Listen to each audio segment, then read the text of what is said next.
Hello అండి. ఎలా ఉన్నారు? ఈ వీడియోలో మనం శ్రీకాళహస్తిలో జరిగే గిరి ప్రదక్షిణ గురించయితే తెలుసుకుందాము. ఈ వీడియో లాస్ట్ వరకయితే చూసేయండి. ఈ పుణ్యక్షేత్రానికి శ్రీకాళహస్తి అనే పేరు ఎలా వచ్చింది? అలానే భాస్కర క్షేత్రం అని ఎందుకు అంటారు? ప్రతి సంవత్సరం ఎన్ని సార్లు మనకు గిరి ప్రదక్షిణ జరుగుతుంది? ఈ వివరాలన్నీ నేను మీకు ఈ వీడియోలో అయితే తెలియజేస్తాను. మన వీడియోస్ కానీ మీకు నచ్చినట్లయితే ప్లీజ్ లైక్ చేయండి, షేర్ చేయండి అండ్ సబ్స్క్రైబ్ చేసుకోండి. శ్రీకాళహస్తిలో గిరి ప్రదక్షిణ అనేది మనకు ప్రతి సంవత్సరం 2 సార్లు అయితే జరుగుతుంది. ఒకటొచ్చి సంక్రాంతి టైంలో, కనుమ పండుగ రోజైతే జరుగుతుంది. అలా అని ఇంకోసారొచ్చి మహాశివరాత్రి అప్పుడైతే గిరి ప్రదక్షిణ అయితే జరుగుతుంది. ఈ క్షేత్రాన్ని దక్షిణ కైలాసం అని అంటారు. అలానే భాస్కర క్షేత్రం అని కూడా అంటారండి. ఎందుకంటారంటే పురాణాల ప్రకారం సూర్యదేవుడే స్వయంగా ఆ పర్వతాన్ని చుట్టి శివుడికి ప్రదక్షిణ చేసినట్లు చెప్తారు.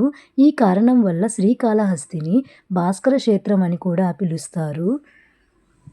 ప్రతి సంవత్సరం వేలాది మంది భక్తులు శ్రీకాళహస్తిలో జరిగి గిరి ప్రదక్షిణకైతే పాల్గొంటారు.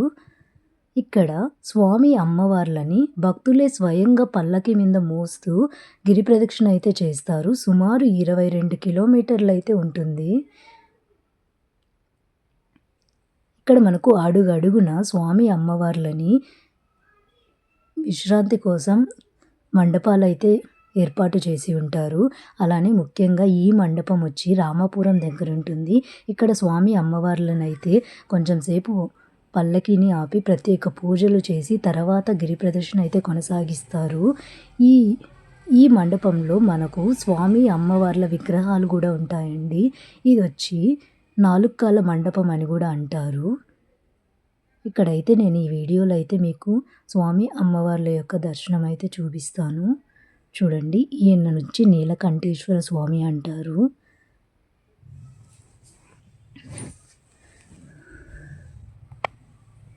ఇక్కడ పెద్దవాళ్ళు ఎవరైనా నడవలేకుండా ఉంటే వాళ్ళకి దేవస్థానం తరపున ఉచిత బస్సులు కూడా ఏర్పాటు చేస్తారు. అడుగడుగున మనకు ఇక్కడ అన్నదానాలు, నీళ్ళు, మజ్జిగ అన్ని వసతులైతే కల్పిస్తారండి.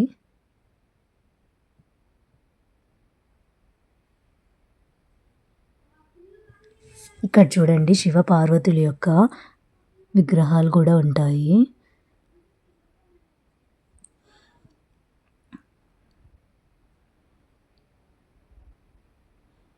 ఎక్కువగా చాలామంది స్వామి అమ్మవార్ల పల్లకిని ఇక్కడే దర్శనం చేసుకుంటారు. మీలో ఎంతమందికి శ్రీకాళహస్తి అనే పేరు ఈ పుణ్యక్షేత్రానికి ఎలా వచ్చిందో తెలుసు? అసలు శ్రీ అంటేనే సాలిపురుగు, కాల అంటే పాము, హస్తి అంటే ఏనుగు. ఈ ముగ్గురు కలిసి స్వామివారికి పూజలు చేసేవాళ్ళంట. స్వామివారు వాళ్ళ భక్తిని మెచ్చి వాళ్ళకి మోక్షాన్ని కల్పించారు. ఆ ముగ్గురి యొక్క పేరుని ఇక్కడ శ్రీకాళహస్తి అనే పుణ్యక్షేత్రానిగా ప్రసిద్ధి చెందింది. మనకు ఈ మండపానికి ఆపోజిట్లో ఇలా రామాపురం రిజర్వాయర్ అంటారు ఇది. ఇక్కడొచ్చి మనకు స్వామివారి యొక్క స్టాచ్యూ కూడా చాలా పెద్దదిగా ఇక్కడ ఉంది. ఇది వచ్చి రీసెంట్గానే పెట్టారండి. ఈ డ్యామ్ యొక్క వ్యూ అయితే నేను మీకు ఈ వీడియోలో చూపిస్తాను. వ్యూ అయితే చాలా బాగుంటుంది, చూడండి.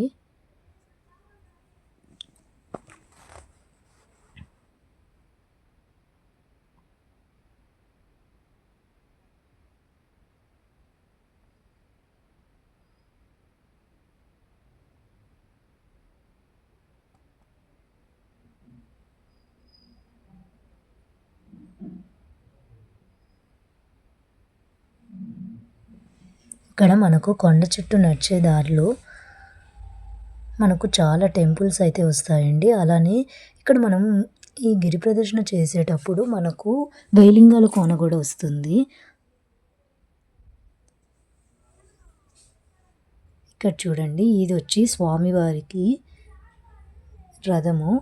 ఇది వచ్చి ఫస్ట్ వెళ్తుంది, తర్వాత వెనకాల స్వామి అమ్మవార్లని పల్లకిలో అయితే మోస్తూ గిరి ప్రదక్షిణ అయితే చేస్తారు. ఇక్కడ చూడండి, ఇక్కడ శివలింగం కూడా పెట్టున్నారు. మనకు శ్రీకాళహస్తిలో ఉండే లింగం వచ్చి వాయులింగం అంటారండి. ఇక్కడ మనకు దేవాలయంలో గర్భగుడిలో స్వామివారి ఎదురుగా మనకైతే దీపం అనేది ఊగుతూ కనిపిస్తుంది.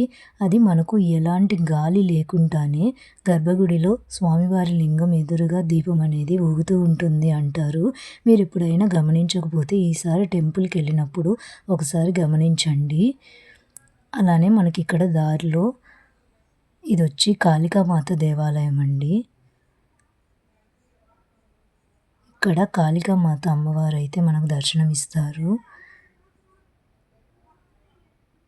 ఈ టెంపుల్‌ని కూడా మీరెప్పుడైనా విజిట్ చేయకపోతే శ్రీకాళహస్తి వచ్చినప్పుడు ఈసారి ఖచ్చితంగా వెళ్ళండి.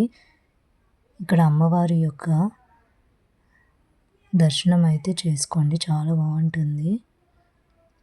మనకు ఈ గిరి ప్రదక్షిణ అనేది టెంపుల్ దగ్గర నుంచి స్టార్ట్ అయ్యి మళ్ళా మనకు టెంపుల్ దగ్గరనే ఎండ్ అయితుంది. Thank you for watching. Please like, share and subscribe.